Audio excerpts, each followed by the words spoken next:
Police বাহিনীকে নষ্ট করে দিয়েছে এই শেখ হাসিনার বাহিনী। এমনই এক বাহিনী বাংলাদেশে বিনা ভোটে 16 বছর বাংলাদেশের উপরে জগদ্দল পাথরের মতো চেপে বসেছিল, যার ফলে এই দেশের সকল সম্পদ বিদেশে পাচার হয়ে গিয়েছে। আমরা প্রতিবেশী দেশের রাষ্ট্রের একটা আশ্রিত জনগোষ্ঠীর মতো এতদিন জীবন কাটিয়েছি। আমাদের বাক স্বাধীনতা ছিল না, গণতন্ত্র ছিল না, আইনের শাসন ছিল না। প্রকৃতপক্ষে একটা অপরাধী জাতিতে আমরা পরিণত হয়েছিলাম। সেই অবস্থান থেকে এই যে বিপ্লবী ছাত্র জনতা এবং বিরোধী রাজনৈতিক দলসমূহ এই 15-16 বছরের সংগ্রামের মাধ্যমে আমরা যে আজকে রাহুমুক্ত হয়েছি, আজকে যে আমরা আবার নতুন করে আমাদের একটি দেশকে গড়ার জন্য সুযোগ পেয়েছি, সেই জন্য এই সংগ্রামে যারা আত্মদান করেছেন তাদের সবাই রুহের মাগফিরাত কামনা করি।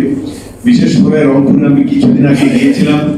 আবু সাইদ নামে একজন বিশ্ববিদ্যালয়ের শিক্ষার্থী, তার যে দুহাত প্রসারিত করে মেশিন গানের সামনে বুক পেতে দেওয়া, এটি তো এখন বিপ্লবের সমর্থক সারা বিশ্বব্যাপী।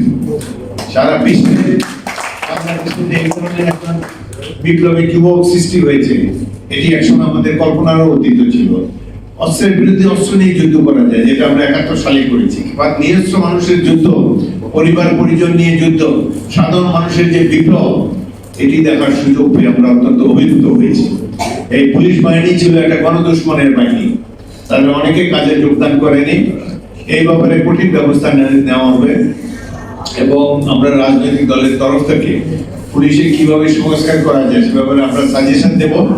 এখানে প্রকাশ্যে অনেক কথা বলতে চাই না, কিন্তু আমরা এই পুলিশ বাহিনীকে এমন একটা বাহিনীতে পরিণত করব যারা প্রকৃত জনগণের সেবক হবে। এই জনগণের উপরে ডান্ডাবাজি করে থানায় গেলে ধর্ষণ করা হবে এবং এই ভাড়াটিয়া রাজনৈতিক দলের কথায় গুলি করে মানুষ হত্যা করা হবে। এই অবস্থার আমরা অবসান চাই। পুলিশ বাহিনীতে অবশ্যই আমরা সংস্কার আনবো এবং যদি আমাদের দল বিএনপি যদি দায়িত্ব দেয় বাংলাদেশের জনগণ, তাহলে পুলিশ বাহিনীকে প্রকৃত পক্ষে একটি জনকল্যাণ ধর্মী মানুষের সেবক বাহিনীতে পরিণত করব এবং এই পুলিশ বাহিনী আর আতঙ্কের পুলিশ থানাগুলো আর